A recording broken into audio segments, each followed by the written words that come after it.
Question number 13 देखते हैं। A solid sphere of mass m and radius r is placed inside a hollow thin spherical shell of mass m and radius r as shown in the figure। अब ये figure यहाँ पर दिख नहीं रहा है, मैं बना देता हूँ। फिगर में कुछ ऐसा बोल रहा है,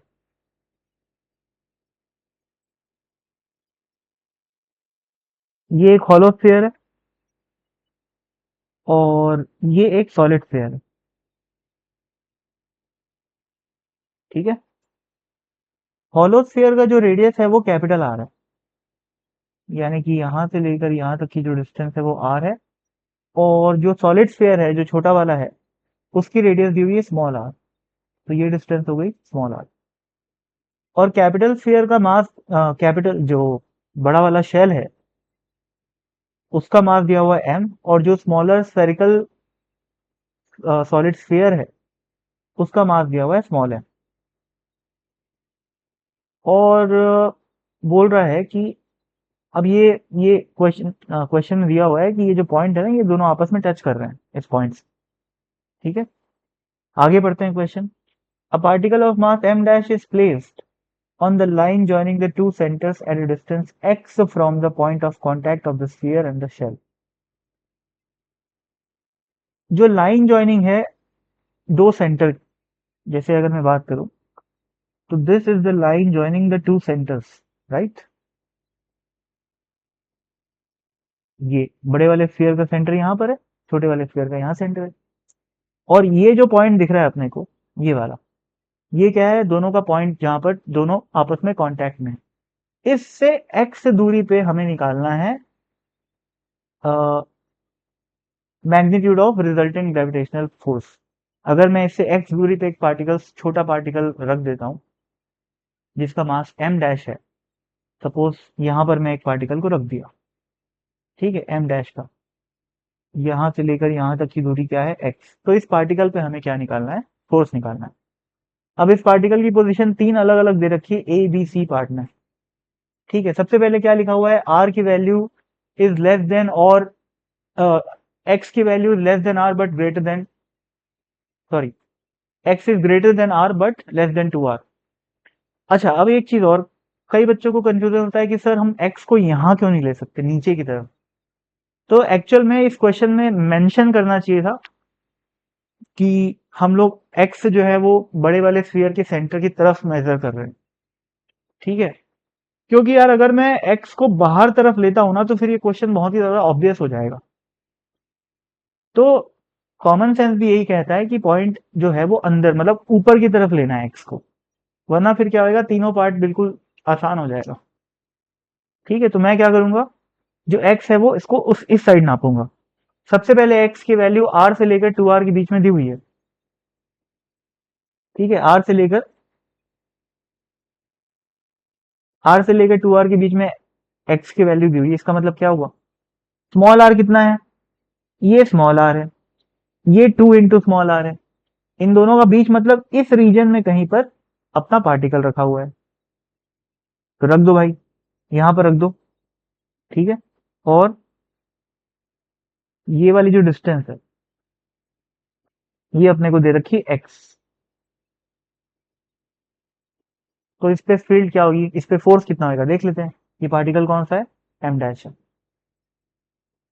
इस पार्टिकल पे जो फोर्स होगा, पहली बात तो वो केवल और केवल हॉलो स्फीयर की वजह से होगा, सॉलिड स्फीयर की वजह से, सॉरी, केवल सॉलिड स्फीयर की वजह से होगा, हॉलो स्फीयर की वजह से फोर्स नहीं होगा। क्यों, क्योंकि हॉलो स्फीयर के लिए ये पॉइंट कैसा है, इंटरनल पॉइंट है, और इंटरनल पॉइंट पे हॉलो स्फीयर कोई फील्ड नहीं लगाता।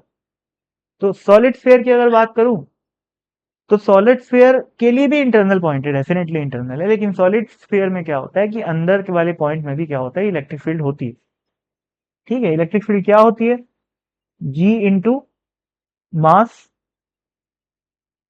डिवाइडेड बाय सॉलिड स्फीयर का रेडियस का cube into distance from the centre. Distance from the centre कौन सा हो गया भाई, ये सेंटर है। ठीक है, तो डिस्टेंस फ्रॉम द सेंटर मतलब ये वाली बात कर रहा है, तो ये कितना हो जाएगा देख लेते हैं। ये है r और ये पूरा है x, तो ये क्या हो जाएगा, एक्स माइनस आर। ठीक है, तो यहाँ पर क्या आ जाएगा, एक्स माइनस आर। ये तो आ गई फील्ड। फील्ड इनटू मैं मास करूंगा तो क्या आ जाएगा, फोर्स आ जाएगा। तो पहले पार्ट का आंसर हो गया ये। ठीक, अब दूसरे पार्ट में चलते हैं। अब दूसरे पार्ट में एक्स की जो वैल्यू है वो कहां पर है, 2r से बड़ा है एक्स और कैपिटल 2r से छोटा है। तो यहां से 2r मतलब क्या हो गया, ये, और कैपिटल 2r मतलब क्या हो गया, ये। यानी कि इस रीजन में कहीं पर अपना जो m डैश मास है वो रखा हुआ है। ठीक है, तो इसको अपन कुछ दूसरा कलर से बना लेते हैं, ग्रीन कलर से बना लेते हैं। सपोज करो यहां पर वो पार्टिकल है, तो कौन सा डिस्टेंस एक्स दे रखी है अपने को, यहां से लेकर यहां तक की डिस्टेंस एक्स है। अब फिर से वही बात हो गई कि हॉलो स्फीयर के लिए इंटरनल पॉइंट है और सॉलिड स्फीयर के लिए एक्सटर्नल पॉइंट है। फिर से वही बात तो नहीं हुई, सॉरी। पिछले केस में तो दोनों स्फीयर के लिए इंटरनल पॉइंट था, पर इस केस में हॉलो स्फीयर के लिए इंटरनल पॉइंट है और सॉलिड स्फीयर के लिए एक्सटर्नल पॉइंट है। और जब किसी स्फेरिकल मास के लिए एक्सटर्नल पॉइंट होता है तो हम स्फेरिकल मास को सिंपली एक पॉइंट मास अज्यूम करते हैं। तो ये जो पूरा स्फीयर है उसको मैं मान सकता हूं वो कहां पर रखा हुआ है, यहां पर रखा हुआ है।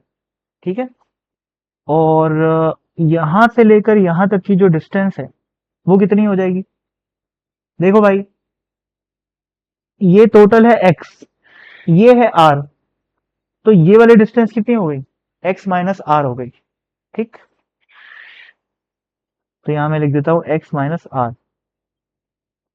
अब सॉलिड स्फीयर, अब यहां पर जो फील्ड हो जाएगी वो कितनी हो जाएगी, या सिंपली फोर्स जो है वो क्या हो जाएगा, gravitational field into test mass which is m dash. Gravitational field क्या हो जाएगा, g into M divided by कौन सी वाली डिस्टेंस का स्क्वायर, ये वाले डिस्टेंस का स्क्वायर। तो x माइनस आर का स्क्वायर इंटू एम डैश, ये हो गया फोर्स। ठीक है ना भाई, सिंपली ये पॉइंट मास है, कहां पर रखा हुआ, यहां पर रखा हुआ। तो इस पॉइंट पे जो फील्ड होगी वो क्या होगी, G M by R square, where R is the distance between the point and the centre. ठीक है, और यहाँ पर जो आर है यानी कि जो डिस्टेंस है वो क्या है, एक्स माइनस आर के बराबर। तो ये तो हो गया भाई क्वेश्चन नंबर 2। ठीक, अब क्वेश्चन नंबर सी, मतलब पार्ट बी हो गया, अब पार्ट सी को देखते हैं। पार्ट सी के लिए कोई और कलर ले लेते हैं भाई।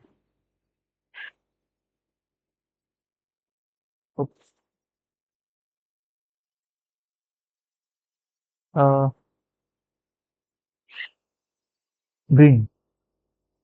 ठीक, मतलब ग्रीन तो पहले भी था लेकिन चलो ठीक है, एक ही बात है। इस बार बोल रहा है कि x is greater than 2r। तो 2r मतलब क्या हुआ, ये वाली डिस्टेंस जो है वो 2r है ना, ये वाली इससे बड़ा है, यानी कि यहां कहीं पर लाई कर रहा होगा। ठीक, तो यहां पर है भाई पार्टिकल m डैश मास का। अब डिस्टेंसेस फिर से देख लेते हैं, यहां से एक लाइन बनाया। अब देखो यार, समझाने के लिए इतना ज्यादा ड्रॉ करना पड़ रहा है मेरे को। जब खुद से अपन लोग सॉल्व करते हैं क्वेश्चन तो इतना सारा ड्रॉ नहीं करना पड़ता है ना, तो इतना समय लगता नहीं है। पर मैं यहाँ पर पढ़ा रहा हूँ, मैं खुद से तो सॉल्व नहीं कर रहा हूँ, तो थोड़ा सा ज्यादा समय लग रहा है और ज्यादा डायग्राम भी बनाना पड़ रहा है। बट रियल लाइफ में जब तुम लोग खुद सॉल्व करोगे तो इतना नहीं बनाना पड़ेगा। ये डिस्टेंस अपने को दे रखी है एक्स। तो अभी ध्यान से देखो, ये जो पॉइंट है पार्ट सी में, जो पॉइंट है वो दोनों के लिए एक्सटर्नल पॉइंट हो गया। तो दोनों स्फीयर बिल्कुल एक पॉइंट मास की तरह बिहेव करेंगे अपने अपने सेंटर पे रखे हुए। ठीक, तो हॉलो स्फीयर कहां पर रखा है माना जाएगा, यहां पर, और सॉलिड स्फीयर यहां पर रखा माना जाएगा। इसका मास है कैपिटल एम और इसका मास है एम, और ये दोनों मिलके इस मास पे क्या लगाएंगे, फोर्स लगाएंगे। अभी देख लेते हैं। अगर मैं बात करूं बड़े वाले मास एम के सेंटर से दूरी, तो वो कितनी दिख रही है भाई, देखो, ये पूरा एक्स है, ये है आर, तो ये डिस्टेंस क्या हुई, एक्स माइनस आर। तो ये डिस्टेंस हो गई x माइनस आर। और फिर से देखेंगे, यहां से लेकर यहां तक क्या है, x है, और यहां से लेकर यहां तक स्मॉल आर है। ठीक है, ये दिख रहा है ना, छोटे वाले स्फीयर, सॉलिड स्फीयर का सेंटर यहां पर है। तो ये वाली डिस्टेंस कितनी हो गई, ये हो गई x माइनस स्मॉल आर। तो बड़े वाले स्फीयर से दूरी है x माइनस कैपिटल आर, और छोटे वाले स्फीयर के सेंटर से दूरी है x माइनस स्मॉल आर। दोनों क्या करेंगे, अट्रैक्टिव फोर्स लगाएंगे, सेम डायरेक्शन में लगाएंगे। ठीक है, तो इस पॉइंट पे जो फोर्स हो जाएगा वो सिंपली क्या हो जाएगा,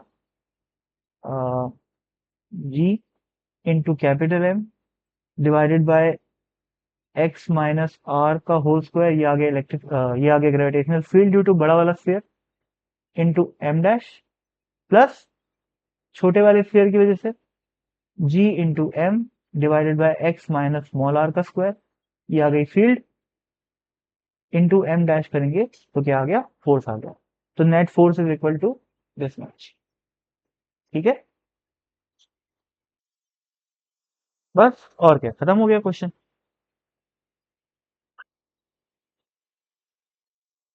ओके, तो थैंक यू सो मच।